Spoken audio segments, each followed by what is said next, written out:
šta si uradio, gde si bio, šta si pričao.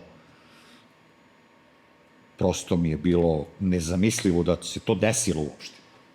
Da sam ja bio akter toga. Mislim, sad smo ti ja ušli u priču, možda ljudi ne znaju čemu se radi. Recitovanje Plave grobnice. Ja vam da većina da. Na Plavoj grobnici, u trenutku dok vojni orkestar svira tamo daleko, ne znam, tamo neko sa drugog broda, ovih bitnih ljudi spuštaju vence na vodu, ja recitujem Plavu grobnicu na Plavoj, na vodi, sa drugog broda iz kapetanove kabine. Prosto mi je bilo onako, ne znam, baš sam bio onako pun, svega sam bio, baš sam bio ponosan onako na sve ljude oko sebe koje sam ikad upoznao u životu, koji su nešto bitno uradili sebi i drugima. Znači, ne znam kako je to je poseban osjećaj. I na Zejtinliku, ne znam, govoriti o otadžbinu sa nekog uzvučenja koje je brutalno. Onako, sam skontao da je to bilo iz inata, ako sad ćete vidite Srbi.